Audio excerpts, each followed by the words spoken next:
menegakkan keadilan sosial bagi seluruh Indonesia. Nah, itu dia tujuan kita. Cek. Bismillah. Assalamualaikum warahmatullahi wabarakatuh. Baik, selamat pagi teman-teman. Mohon izin, terima kasih MC. Saya akan mengambil alih selaku moderator. Teman-teman sekalian, perkenalkan saya Fadil Bedi Pramudia dan selamat pagi. Selamat pagi, halo. Halo teman-teman. Halo. Hai. Oke. Kembali kami ucapkan terima kasih atas kehadiran teman-teman semua yang menandakan bahwa kepedulian dan rasa kemanusiaan kita masih ada. Patut kita syukuri dan patut kita terus kembangkan bersama. Baik teman-teman, acara seminar kali ini kita akan sudah bersama dengan Bapak Angga Putra Fidian selaku pembicara pada sesi seminar kali ini, di mana mohon izin ya Pak, saya akan memperkenalkan pemateri kita pada hari ini. Bapak Angga merupakan lulusan Magister Administrasi Publik dari Baruch College, University of New York, dengan fokus pada Urban Development and Sustainability, dan sebelumnya juga beliau menyelesaikan pendidikan sarjana di Universitas Padjadjaran jurusan Ilmu Politik dan Konsentrasi Hubungan Internasional.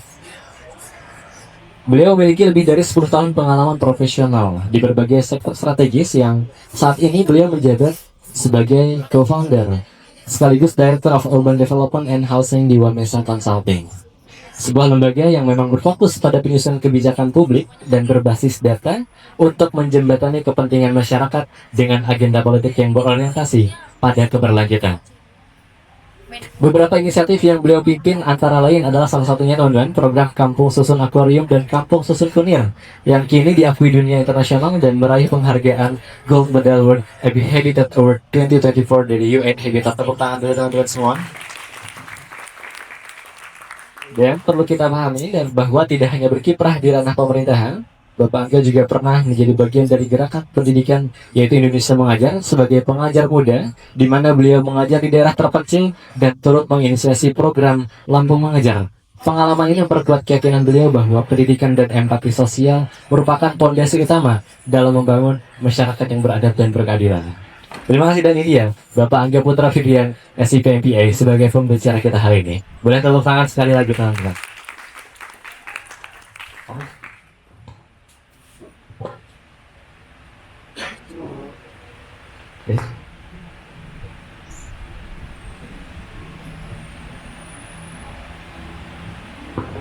Ya.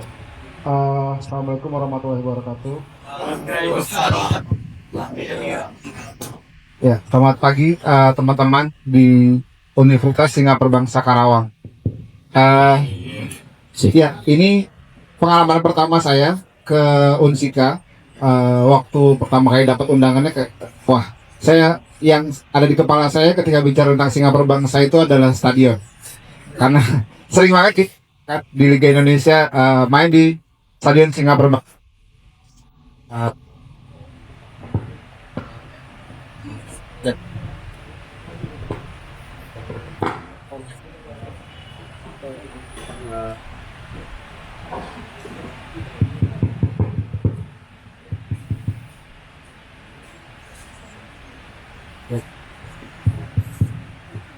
Halo, ya. Tidak ber. Aduh. Tapi kira-kira gitu, dan ketika saya dapat undangan, tenang, apalagi bahwa jurusan hubungan internasional di Unsika itu baru ada 2020. Menandakan bahwa karena saya juga alumni hubungan internasional, jadi kayak ngasih jawab. Berarti emang ini adalah sebuah hal yang mulai diminati banyak orang belajar tentang hubungan internasional. Karena mau gimana pun hubungan internasional itu teman-teman karena mungkin masih ngalamin gitu ya, itu adalah sebuah jurusan yang cukup generalis. Teman-teman belajar ekonomi politik di situ, teman-teman belajar hukum internasional di situ, belajar budaya juga di situ, organisasi di situ, militer di situ. Ketika teman-teman lulus, teman-teman akan punya perspektif yang banyak, dan itu yang jadi jadi hal yang hal yang hal yang menarik gitu ya, buat ketika saya masuk ke dunia kerja, dan utamanya kerja bersama politisi gitu ya, kerja sama Anies Baswedan. uh, Perspektif yang luas tadi itu membuat saya bisa punya banyak perspektif ketika diajak ngobrol. Bisa ngomong tentang ekonomi, bisa ngomongin tentang militer, bisa ngomongin tentang macam-macam. Dan ketika dapat undangan untuk bicara temanya yang mudah yang berbahaya gitu, itu itu jadi sebuah topik yang sangat menarik. Apalagi kita semua tahu beberapa waktu lalu anak muda terpilih jadi wali kota di kota paling kosmopolitan di dunia. Umurnya 34 tahun, 2 tahun lebih muda dari saya masih di sini, dia udah jadi wali kota New York gitu. Itu jadi sebuah sinyal. Tapi yang gak boleh teman-teman lupa bahwa ketika Zohran Mamdani ini jadi wali kota, dia itu sudah bekerja di politik 10 tahun sebelumnya. Kalau dia sekarang usia 34, berarti dia sudah masuk ke politik praktis itu di usia 24 tahun. 2018 dia masuk ke politik. 2016 dia masuk ke politik, kerja bersama, mungkin kalau di sini level anggota DPRD kota, berkali-kali ngebantuin anggota DPRD level kota maju. Lalu 2021 dia memutuskan menjadi anggota DPRD provinsi di New York.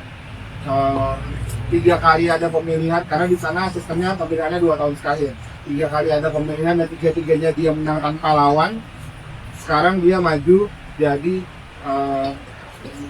wali kota dan menang. Nggak cuma bicara di sana, tapi misalnya di Chile, kalau teman-teman ngikutin isu perubahan di Chile kan sekarang presidennya juga presiden paling muda, namanya Gabriel Boric. Gabriel Boric itu juga adalah aktivis mahasiswa dulunya. Sebelum dia jadi presiden, Gabriel Boric itu aktivis mahasiswa. Dia mulai bergerak dari 2011, lalu 2019 ada social outburst di Chile, kerusuhan sosial, yang mana kerusuhannya itu sebenarnya masalahnya dipicu dari naiknya angka MRT atau subway gitu ya. 40 peso atau sekitar 25 sen, 25 sen atau 40 sen dolar, 40 peso, murah gitu. Naik, tapi karena sebelumnya ada gap karena kelas menengah di sana nggak pernah dipikirin sama negara, ada gap kesenjangan di situ, sehingga ketika dia naik cuma 40 peso, cuma 40 sen dolar, itu dia bisa memicu kerusuhan yang sangat besar. Pada akhirnya gerakan yang dipimpin oleh Gabriel Boric dan teman-temannya itu bisa mengubah undang-undang atau referendum undang-undang di Chile yang tadinya jadi warisan Pinochet. Dia bisa referendum dan membuat undang-undangnya itu jadi lebih kerakyatan, kira-kira gitu. Kita juga akan bicara anak muda yang berbahaya itu di Thailand. Teman-teman kalau misalnya sempat ngikutin, ada Move Forward Party, di mana Move Forward Party itu diisi sama anak-anak muda umur 30-an. Dan kemarin ketua partainya, kira-kira Pita Limjaroenrat itu hampir jadi Perdana Menteri Thailand di usia mungkin baru 30-an akhir tahun.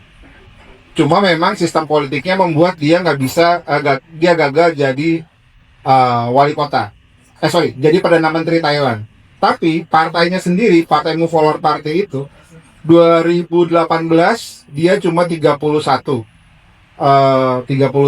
kursi.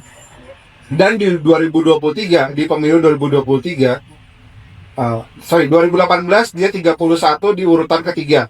2023 dia berhasil dapat 151 kursi di parlemen dan jadi partai dengan kursi paling banyak di Thailand. Dan itu dipimpin sama anak muda, bukan sama orang tua. Gitu. Jadi ketika ngomongin yang muda yang berbahaya di negara lain, di tempat yang lain, anak muda ia punya ruang. Tapi yang perlu digarisbawahi, bukan anak muda yang instan di posisi politik. Itu yang paling penting. Di Chili, Gabriel Boric itu dari 2011 dia udah ikut gerakan sosial politik. Zohran dari 2016 dia sudah bekerja di politik praktis. Di Thailand sejak 2000 sebelum partainya berdiri, mungkin dari 2000-an awal, orang-orang anak-anak mudanya udah berpartai. Sampai akhirnya mereka mendirikan Future Forward, lalu jadi Move Forward Party, sekarang jadi People Party. Ada rekam jejak yang dibangun. Nah, anak-anak muda membangun rekam jejak, berjejaring, itu penting. Salah satunya ketika bicara tentang isu Israel Palestina, itu yang hasil jejaring anak-anak muda ini yang membuat isu Israel Palestina itu lebih besar sekarang. Kalau teman-teman bisa membayangkan nggak, New York itu adalah kota dengan komunitas Yahudi paling besar dan paling kuat di dunia lah, kira-kira gitu. Kekayaan orang-orang New York yang banyak dikuasai sama orang Yahudi dan segala macamnya. Tapi salah satu gerakan menentang genosida Israel di Palestina, salah satu yang paling besar adalah di New York. Kenapa? Karena gerakan sosial politiknya berjejaring gitu. Ketika teman-teman mungkin gini, salah satu lagi yang teman-teman perlu kaji ya, lebih lanjut setelah forum ini adalah teman-teman cari gerakan namanya Occupy Wall Street. Occupy Wall Street itu gerakan di mana anak-anak muda hanya berbasis milis, teman-teman. Saya nggak tahu teman-teman apakah ngerasain namanya milis ya. Mailing list itu jadi kayak ada forum berbasis email di internet di tahun 2000-an, siapa mungkin 2000-an, antara 2007 sampai 2010 lah. Berbasis email di mana mereka memutuskan di hari tersebut untuk kita occupy, kita duduki Wall Street. Wall Street itu kan salah satu pusat finansial dunia. Berbasis email, oke, kira-kira gini lah. Kita janjian ke Wall Street jam sekian sampai jam sekian. Gas, kirimin email semua dan semuanya datang. Teman-teman bisa cek seheboh apa gerakan Occupy Wall Street waktu itu. Mereka berhasil dudukin Wall Street beberapa hari. Tapi pertanyaannya adalah kenapa mereka bisa melakukan hal itu? Salah satu yang paling penting adalah berjejaring, networking, berjejaring, bergerak di akar rumput. Mungkin gambarannya kita kan gini, kalau di Tridharma Perguruan Tinggi itu kan ada penelitian, pengajaran, dan pengabdian, kira-kira gitu. Sederhananya gitulah. Nah, berjejaring melaksanakan aspek pengabdiannya, teman-teman berjejaring ketemu. Makanya saya sempat nanya juga, kalau di Karawang salah satu media sosial yang paling kencengnya dipakainya apa? Lalu disebut Instagram, TikTok, Reels, TikTok, dan segala macamnya. Dan saya nanya, teman-teman berarti terakses nggak sama Ferry Irwandi dan segala macam gitu? Salah satu yang membuat apa ya? Kayaknya kemarin juga hampir mirip, kita sempat hampir kejadian di isu peringatan darurat. Di mana pasca kayaknya waktu peringatan darurat itu kan MK memutuskan, terus ada isu bakal diganti undang-undangnya tapi tidak mengindahkan MK, lalu orang itu berbasis media sosial datang, meskipun belum besar, nggak sebesar Occupy Wall Street gitu, tapi paling tidak itu ngasih gambaran. Dan dalam konteks Israel Palestina, kalau teman-teman juga perhatikan, di banyak kota salah satu penggeraknya adalah media sosial. Teman-teman pasti ingat waktu Global Flotilla mulai jalan, Italia itu demo besar-besaran meminta pemerintahnya mengirim kapal untuk melindungi Global Flotilla yang mulai diintervensi sama Israel. Dan itu basisnya apa? Basisnya adalah media sosial. Tapi media sosial gak akan jadi lebih kuat ketika jaringannya gak kuat. Kalau misalnya teman-teman di Global Flotilla itu cuma posting di TikTok, di Instagram Story segala macam ya, ini kita diintervensi dan lain-lain dan lain-lainnya gitu.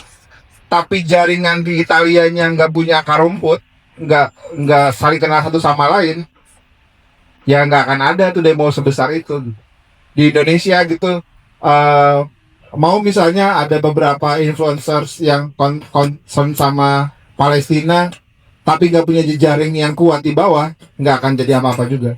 Makanya ketika ketika bicara konteks hari ini, berjejaring di bawah penting, punya konten media sosial yang menarik juga penting gitu. Jangan sampai di media sosialnya bagus tapi jejaringnya jelek. Jangan sampai jejaringnya bagus tapi konten media sosialnya jelek. Nah, tinggal kita memilih perannya seperti apa. Ketika misalnya kita belum sanggup untuk turun ke masyarakat langsung sekarang, karena misalnya skripsi set yang saya pahami sekarang tuh kuliahnya lebih berat dari era saya gitu.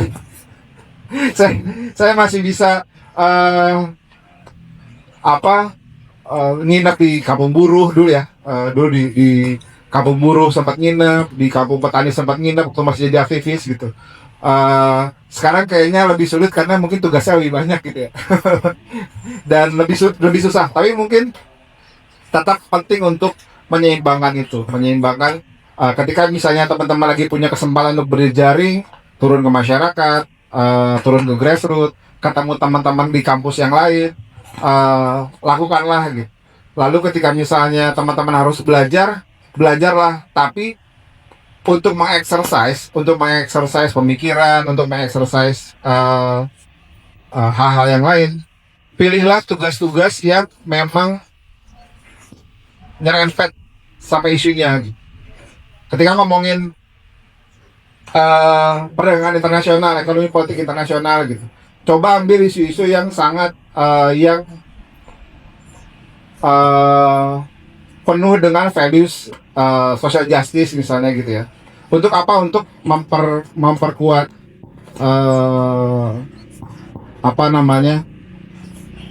paradigma gitu, memperkuat sudut pandang, sehingga ketika bicara youth yang budaya berbahaya itu, ketika teman-teman nggak sempat berjejaring secara kognitif kebentuk, ketika teman-teman secara kognitifnya lagi ada kesempatan untuk berjejaring, jejaringnya kebangun.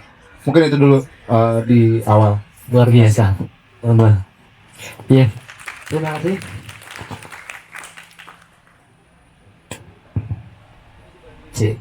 Saya tangkap beberapa hal dari sampaikan terkait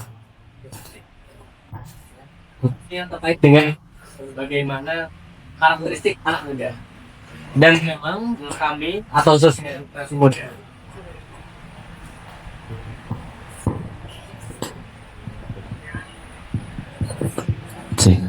Ya, dan memang kami atau generasi muda saat ini memang banyak menggunakan sosial media dan aktif dalam bersosial media. Dan salah satu yang mungkin pernah kita lakukan teman-teman, satunya adalah menggunakan hashtag Free Palestine ataupun banyak-banyak postingan tentang mengangkat ataupun juga mengungkap hal yang dibalik kenyataan ataupun narasi yang sebetulnya beredar, tetapi mungkin digunakan oleh elit politik dan lain sebagainya. Sebetulnya bagaimana kami generasi muda dalam bersosial media ini dapat memanfaatkan ataupun memaksimalkan penggunaan ataupun pembentukan kontra narasi yang memang sejalan untuk melawan dehumanisasi ataupun juga konflik-konflik yang memang berkaitan erat dengan perebutan hak-hak dasar kemanusiaan.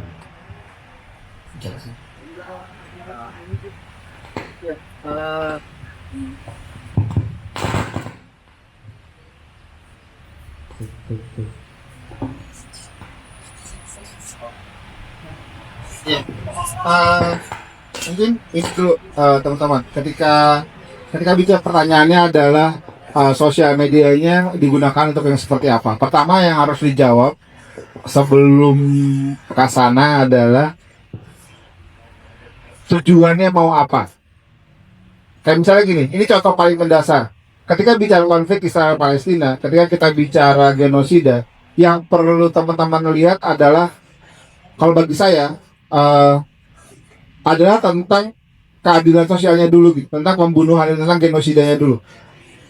Kita akan sibuk berbicara tentang apakah ini one state solution, two state solution, three state solution, apapun itu.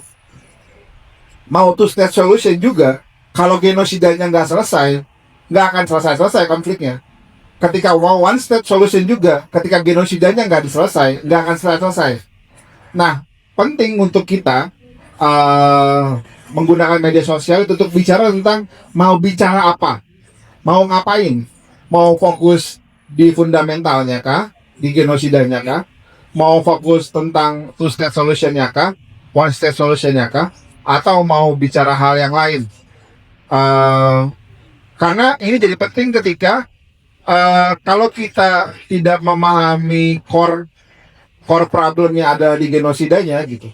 Ketika ada isu misalnya kayak kemarin ada Abraham Accord ngomongin two state solution katanya gitu ya. Padahal secara konkret kalau teman-teman ngecek lagi itu ada garis batas warna kuning yang malah mempersempit wilayah Gaza. Itu yang kalau kita hanya berbicara solusi praktis, karena ini one state solution, two state solution bagi saya itu ada solusi praktisnya. Secara fundamentalnya itu adalah nggak ada lagi genosida, nggak ada lagi kejahatan hak asasi manusia di Palestina gitu, di Gaza utamanya. Mau itu bicara one state solution, two state solution nanti dulu. Kita bicara tentang social justice-nya dulu, genosidanya berhenti dulu. Kenapa? Karena ketika bicara social justice-nya, teman-teman kalau teman-teman ingat, kita fokus pada genosida di Gaza.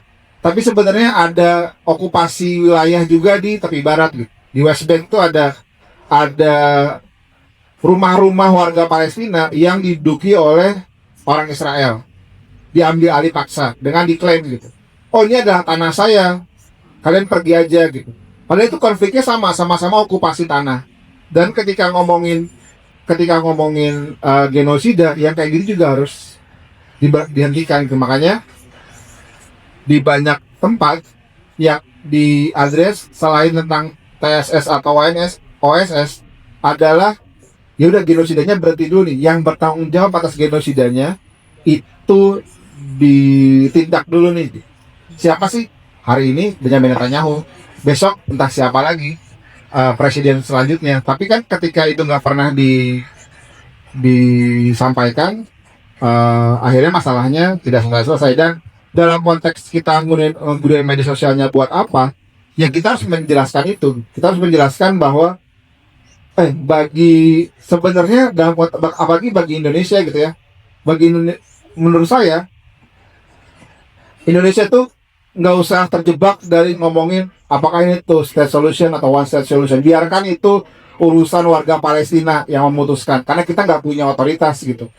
Kalau warga Palestinanya pengennya one state solution, monggo silahkan. Warga Palestina pengennya two state solution, monggo silahkan. Bagi kita yang ada di pembukaan Undang-Undang Dasar itu adalah nggak boleh ada orang dibunuh dan digenosida. Itu bagi kita yang paling penting. Dan itu bagi Indonesia yang kayaknya harusnya disampaikan ke jadi sikap dari pemerintah. Dan saya mau tambahin sedikit, teman-teman, kalau teman-teman ingat Kongres Asia Afrika, Bandung Spirit, Bandung segala macam itu, teman-teman coba cek pidatonya Malcolm X yang kalau nggak salah ballot for bullet kalau nggak salah ya.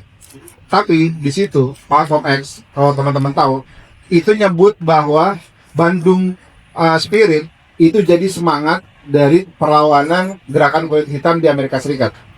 Itu secara jelas diomongin sama Malcolm X. Kalau teman-teman silakan cari tahu sendiri Malcolm X ini siapa. Tapi itu dijelasin. Nah, Indonesia itu pernah punya power segitu kuatnya sehingga bisa bikin gerakan anti rasisme di Amerika Serikat, ngambil semangatnya dibawa ke sana sampai akhirnya Malcolm X dibunuh sih sebenarnya, karena gerakannya jadi lebih besar. Tapi kira-kira gitu.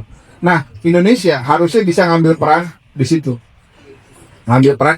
Kita anak mudanya, pemerintahnya harus bisa ngasih peran bahwa bagi kita yang paling penting nggak boleh ada kekejaman, nggak boleh ada genosida loh. Itu yang perlu kita sampaikan. Bukan berarti di Indonesia nggak ada, di Indonesia ada juga kejadiannya. Tapi yang ada di depan mata hari ini, bisa Palestina, pesan-pesan tentang kita pro kemanusiaan itu jadi penting. Dan karena ketika di sosial media itu berdebat two state solution, one state solution, itu jadi isu itu isu yang penting, tapi itu isu praktis. Isu yang fundamentalnya ya kekerasan dan genosida ini. Baik, cukup jelas. Terima kasih banyak. Kembali, saya mendapatkan bahwa cek dan setuju bahwa yang seharusnya tetap kita dan juga seminimalnya adalah kepedulian untuk menyampaikan dan menyuarakan. Lalu kita akan meriset ataupun saya akan meriset kembali dengan topik besar kita, think globally, act locally, yang sebetulnya saya kira prinsip ini ataupun pola pikir ini memang sudah sepatutnya dimiliki oleh mahasiswa ataupun khususnya generasi muda. Keterbatasan ataupun juga hal-hal yang sedang ini kita laksanakan, yang sedang kita lakukan, belajar, menempuh pendidikan, sehingga mungkin memiliki keterbatasan dengan status kita yang masih sebagai mahasiswa. Bangga. Bagaimana kemudian pendidikan ini bisa digunakan sebagai bisa digunakan oleh pemuda sebagai sarana resistensi untuk membela hak-hak kemanusiaan. Ya, itu pertanyaan yang sangat klasik yang juga ditanyakan oleh angkatan saya dulu ya. Dari 2006 sampai 2025 kayaknya pertanyaannya masih sama. Gimana sebenarnya positioning mahasiswa? Bisa bicara tentang keadilan sosial, bisa bicara tentang aktivisme dan segala macamnya. Tapi teman-teman, kalau teman-teman udah kerja, teman-teman akan merasakan bahwa hidup jadi mahasiswa itu adalah hidup yang paling enak. Serius. Hidup jadi mahasiswa itu adalah hidup yang paling enak.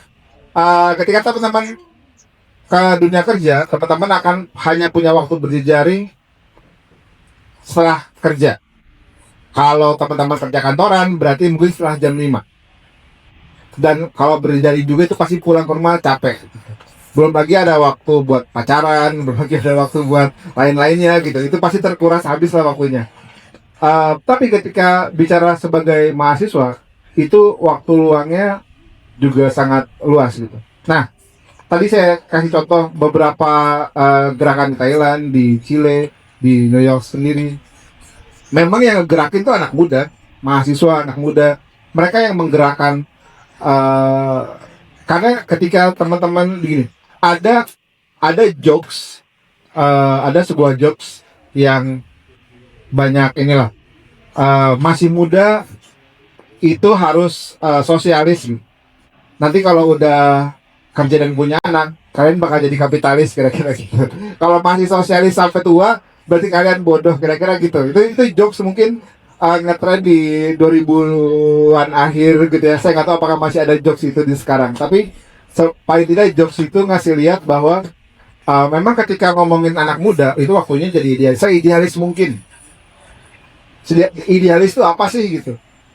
Ini yang menurut saya sering jadi salah. Teman-teman selalu bilang idealis itu adalah kekeh sama pendapatnya sendiri. No, itu salah menurut saya. Idealis itu di era mahasiswa itu ketika kita ngomongin social justice sebebas-bebasnya, apapun resikonya gitu. Kita nggak ngomongin social justice itu, kita nggak ngomongin komunisme, ngomongin sosialisme, nggak ngomongin itu. Kita ngomongin social justice, kita ngomongin keadilan sosial, kita ngomongin sila kelima, keadilan sosial bagi seluruh rakyat Indonesia. Nah, saat itulah, saat mahasiswa, teman-teman punya kesempatan bicara itu sangat banyak. Karena ketika sudah kerja, teman-teman itu akan dibatasi sama kebijakan perusahaannya. Misalnya teman-teman kerja di pabrik aja. Dan saya gitu, karena kan sini kawasan industri ya. Teman-teman kerja di pabrik. Ketika teman-teman mahasiswa, teman-teman akan dengan sangat mudah bicara tentang upah minimum, keselamatan kerja, dan lain-lainnya. Teman-teman akan bisa dengan sangat mudah bicara itu. Ketika masuk ke dunia kerja, teman-teman misalnya jadi HRD di pabrik, terus disuruh ke PHK. Teman-teman ada dalam dilema saya harus membela teman-teman guru untuk bisa dapat upah layak, atau membela perusahaan karena dia butuh nge-PHK karena keuangannya gak jalan, kira-kira gitu. Kalau teman-teman nggak pernah bicara tentang social justice di kampus, ketika teman-teman ada di dilema itu, teman-teman nggak tahu nih harus memutuskan apa. Tapi ketika teman-teman pernah bergerak gitu, pernah bicara tentang hal-hal yang idealis, ketika teman-teman ketemu hal yang tadi, teman-teman pasti punya jawabannya. Saya nggak akan ngejawab itu. Teman-teman harus milih yang mana. Tapi ketika karena teman-teman sudah pernah ketemu dilema-dilema, itu yang bikin teman-teman pada akhirnya bisa memutuskan. Jadi ketika bicara pendidikan gitu ya, teman-teman apa yang bisa didapatkan, pendidikan di bangku kuliah itu penting, tapi berjejaring ketemu masalah nyata di dunia nyata itu juga penting. Dan ketika jadi masih mahasiswa, idealisme itu masih bisa didorong sampai limitnya, sampai batasnya. Nanti ketika teman-teman oh kayak gini toh ya gitu. Nah, ketika nanti ditarik ke dunia nyata, teman-teman jadi bisa memutuskan gitu. Oh, ternyata keputusan ini yang harus saya ambil. Ketika saya jadi HRD di pabrik, antara saya harus nge-layoff karyawan dengan upah yang tidak layak, dengan itu ngebela perusahaan, atau saya harus ngebela karyawan tapi nggak ngebela perusahaan. Nah, ketika teman-teman udah pernah punya pengalaman jadi aktivis atau aktif di organisasi atau ngembangin diri di luar kampus, nah teman-teman bisa ngejawab itu. Karena yang tadi tuh nggak diajarin di kampus, pasti nggak diajarin di kampus. Secara teori pasti diajarin, tapi prakteknya tuh nggak akan pernah diajarin. Nah, kesempatan dari mahasiswa ketika ngomongin karena kan gini, dehumanisasi itu orang akan cenderung bicara tentang militeristik, di bom, di apa segala macam. Tapi orang dibayar dengan upah tidak layak, itu juga dehumanisasi sebenarnya. Pemerintah kota nggak menyediakan ruang publik buat masyarakatnya, itu bisa disebut itu juga dehumanisasi juga. Pemerintah tidak menjamin masyarakatnya dapat upah layak, itu dehumanisasi juga. Masuknya meskipun kita nggak bicara tentang kekerasan, tentang militerisme, tapi itu menghilangkan hak asasi manusia, menghilangkan hak-hak asasi manusia. Ketika kemiskinan struktural itu didiamkan sama pemerintah, itu juga dehumanisasi dalam bentuk yang lain. Jadi ketika misalnya pertanyaannya peran kita jadi mahasiswa seperti apa, ya itu bicara idealisme, tarik sampai semaksimal mungkin sampai kalian dibilang mungkin si Ama ngomongnya ketinggian, idealis banget gitu. Nggak apa-apa, namanya masih muda, biarin aja gitu. Nanti ketika udah mulai masuk ke dunia kerja, mulai ketemu situasi yang lebih nyata, kita udah pernah punya pengalaman. Oh, itu maksudnya. Oh, begitu harusnya. Oh, gitu. Karena itu pengalaman sih, mau nggak mau tetap akan jadi lebih penting.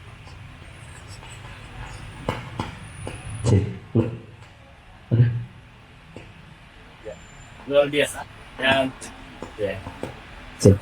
Luar biasa, jelas. Dan kembali saya menangkap tidak perlu untuk kita membatasi idealisme kita, karena saya kira juga sepakat bahwa mimpi itu tidak bisa dibunuh.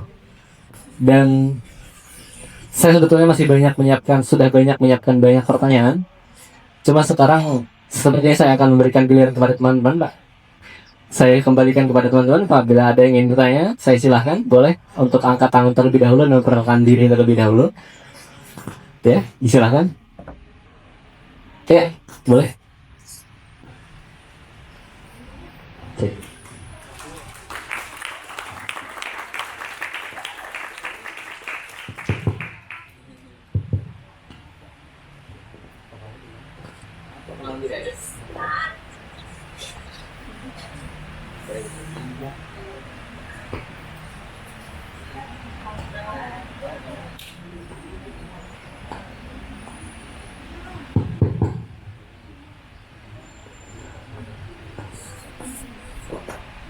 Assalamualaikum warahmatullahi wabarakatuh. Perkenalkan, nama saya Muhammad Irfan Meandra dari Prodi Hubungan Internasional. Saya ingin bertanya Pak Angga, Mahmud Zahun, wali kota New York yang sekarang ini kan sangat kontras dengan ideologi masyarakat US yang sekarang tuh yang kapitalis, sedangkan wali kotanya sendiri itu sosialis dan muslim ya Pak. Dan yang saya tangkap, kenapa wali kota ini bisa terpilih itu karena kebijakan-kebijakan pemerintah pusat yang sudah membuat masyarakat di sana muak. Seperti salah satunya itu pembuatan angkatan bersenjata ICE untuk menangkap imigran-imigran ilegal, yang pada realitanya itu asal tangkap saja. Dan kebijakan-kebijakan ekonominya yang sangat menyengsarakan rakyat, seperti mengabolisi asuransi masyarakat dan lainnya.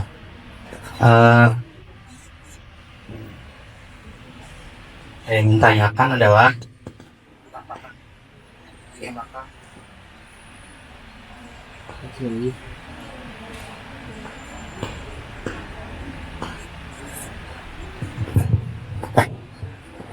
ya, dan saya ingin tanyakan apakah masyarakat di Indonesia sendiri bisa terjadi hal seperti itu, di mana minoritas yang tidak disukai oleh masyarakat, di masyarakat luas dan di luar pemerintahan bisa menjadi wali kota atau pejabat-pejabat lainnya ya. Karena secara sendiri kan masyarakat Indonesia sendiri sudah tersiksa oleh kebijakan pemerintah sekarang Pak, seperti yang terjadi juga di US. Saya Pak, saya meminta pendapat seperti itu. Terima kasih.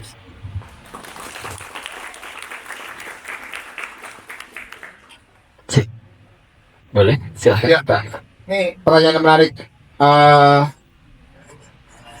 Justru melihat Zohran Mamdani dengan identitasnya itu adalah asumsi paling salah, dan itu yang sayangnya disampaikan oleh banyak analis politik di Indonesia saat ini. Zohran Mamdani memang dia adalah imigran, tapi di New York imigran itu jauh lebih banyak daripada orang Amerika sendiri. Imigran Asia Barat, dari India, Islam memang sedikit. Tapi ketika kita bicara imigran ini kan orang Meksiko dia imigran, orang Kanada dia imigran, orang Eropa dia imigran, India dia imigran, tentu saja orang Indonesia itu imigran gitu.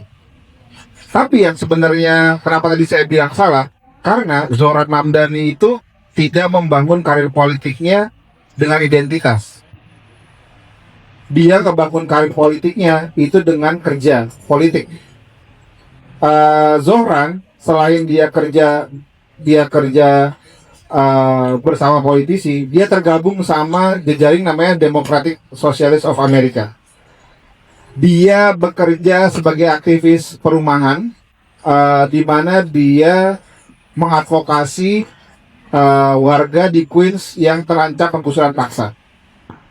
Sewaktu dia jadi assembly member, dia jadi anggota DPRD, dia menginisiasi program free buses, bus gratis, yang mana hasil kerja yang dia lakukan sebelumnya itu dia jadikan janji politik di pemilihan wali kota. Ketika ditanya, oh Zohran gimana caranya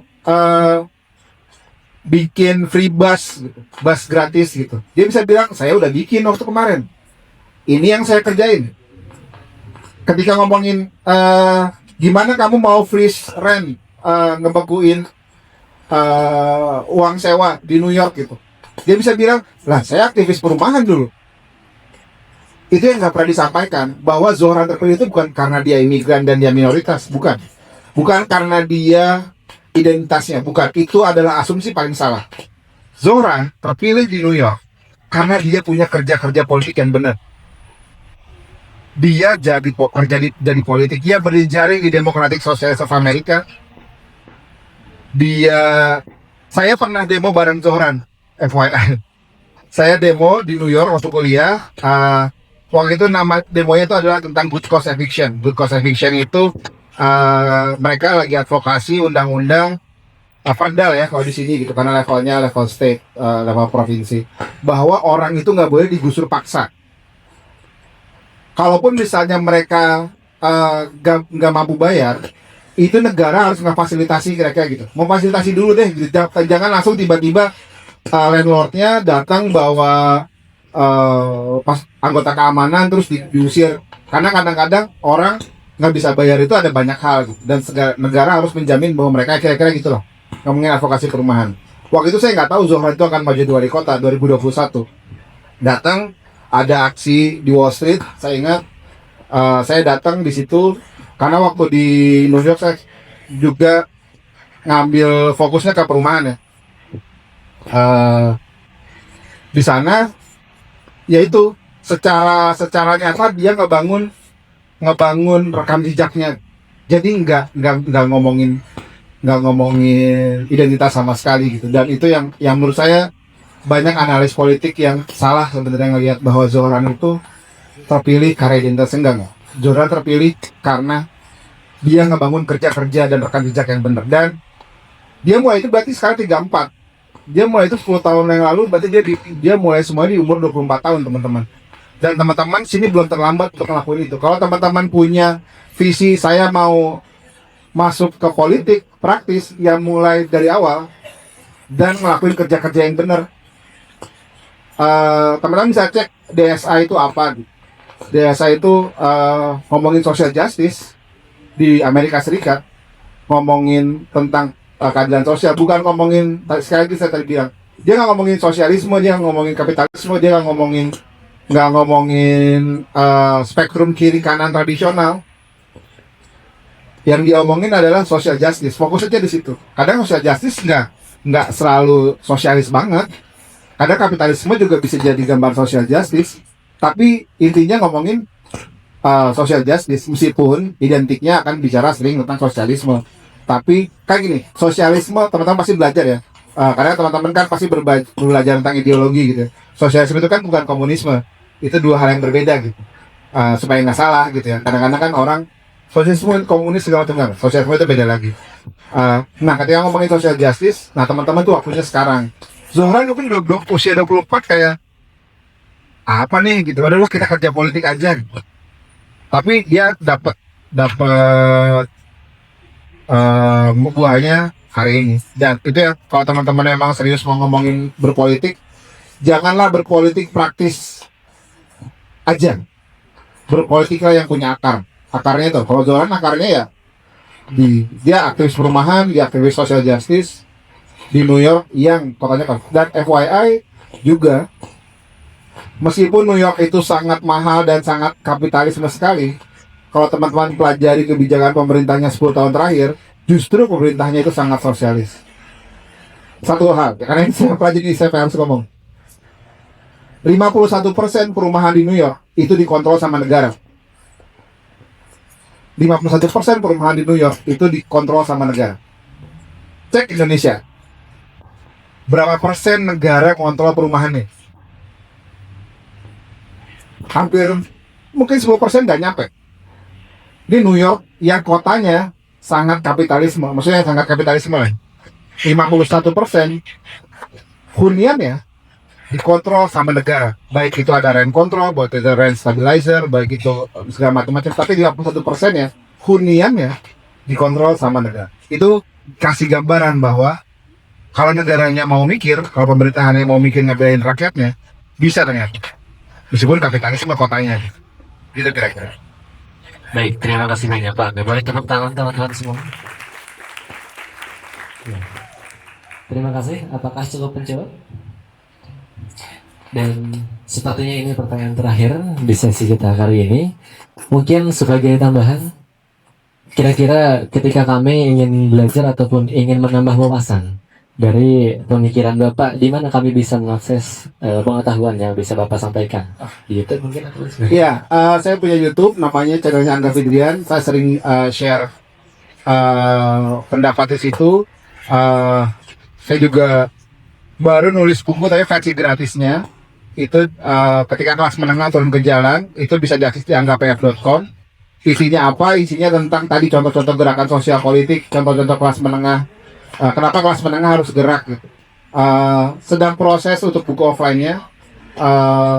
Cuma itu saya sering bisa akses di media sosial saya lah. Di Twitter ada, di Instagram ada, TikTok ada, YouTube ada. Tapi memang ini mungkin tambahannya ketika bicara sumber ya. Teman-teman harus cari sumbernya sendiri.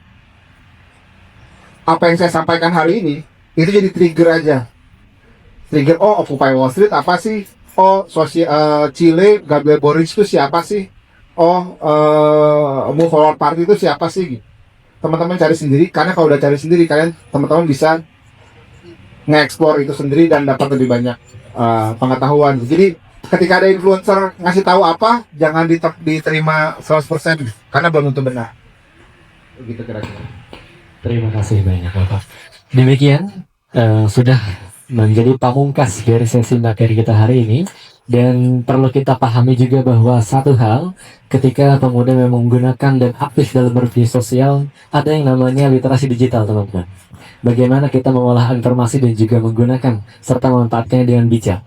Demikian, saya Fadil Medi Pramudia dan Bapak Angga Putra Fikrian. Terima kasih banyak atas waktunya. Kami cukupkan. Wassalamualaikum warahmatullahi wabarakatuh.